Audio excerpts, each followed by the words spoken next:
আসসালামু আলাইকুম। অত্যন্ত গুরুত্বপূর্ণ এই বিষয়টির প্রতি আপনাদের দৃষ্টি আকর্ষণ করছি। এবারের নভেম্বর মাসের নির্বাচন আমাদের বিভিন্ন সম্প্রদায়ের জন্য খুবই তাৎপর্যপূর্ণ এবং আমাদের ভবিষ্যৎ নির্ধারণ করতে চলেছে। তাই এবারের আসন্ন নির্বাচনে ভোট দেওয়া অত্যন্ত গুরুত্বপূর্ণ। আমাদের বন্ধু, আত্মীয়, পরিচিতজন এবং আমাদের পরিবারের সদস্য যোগ্য হলে এবারের নির্বাচনে ভোট প্রদান অনেক বেশি প্রয়োজন। সকলের জন্য স্বাস্থ্যসেবা নিশ্চিত করা, মুসলিম ও আফ্রিকানদের উপর নিষেধাজ্ঞা বাতিল করা এবং আমাদের নাগরিক অধিকার সুরক্ষা করা, এইসব বিষয়গুলো এবারের নির্বাচনে আমাদের সম্প্রদায়ের জন্য ঝুঁকির সীমাহীন রয়েছে। নির্বাচনে অনাকাঙ্ক্ষিত ফলাফল এসব বিষয়গুলোর উপর ব্যাপক প্রভাব ফেলবে আমাদের সমাজে। আমরা জানি করোনা ভাইরাস মহামারীর জন্য আপনার পক্ষে ব্যক্তিগতভাবে নির্বাচন কেন্দ্রে উপস্থিত হয়ে ভোট প্রদানের অসুবিধার সৃষ্টি হতে পারে। তাই ঘরে বসে কিভাবে ভোট দিবেন সেই জন্যই আমাদের এই আয়োজন। Go to mymuslimvote.org/voting।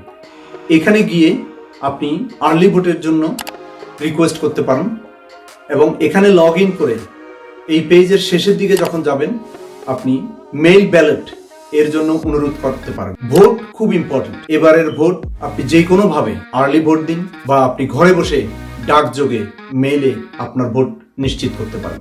আপনি যখন মেইলে ভোট দেওয়ার পদক্ষেপ গ্রহণ করবেন তখন বিশেষভাবে খেয়াল রাখতে হবে যে যথাসময়ে মেইল ব্যালটের অনুরোধ করা এবং সঠিকভাবে যথাসময়ে ডাকযোগে ভোট ব্যালট পাঠিয়ে দেওয়ার বিষয়টি অত্যন্ত গুরুত্বপূর্ণ। আপনারা সবাই আপনাদের ভোট ব্যালট পাঠানোর জন্য তাড়াতাড়ি অনুরোধ করুন এবং যথাসময়ে তা ডাকযোগে পাঠিয়ে দিন। এভাবেই আমরা আমাদের ভোট প্রদান নিশ্চিত করতে পারি। ভোট যথাসময়ে পাঠিয়ে দিয়ে আমাদের গুরুত্বপূর্ণ দায়িত্বটি পালন করতে পারি আমাদের সমাজের, জনগণের কল্যাণে এবং আমাদের সবার কল্যাণ। আপনাদের কাছে বিশেষ অনুরোধ, আপনারা অনুগ্রহ করে ডাকযোগে বা মেইলে ভোট প্রদান করুন। আমাদের সবার ভোট সুরক্ষিত হোক, আপনার অধিকার সুরক্ষিত হোক, আমাদের সবার অধিকার সুরক্ষিত হোক। ধন্যবাদ। আমাদের সুবিধার্থে মেইল ভোটে প্রদান করার জন্য আমাদের পোর্টালে লগ ইন করুন mymuslimvote.org।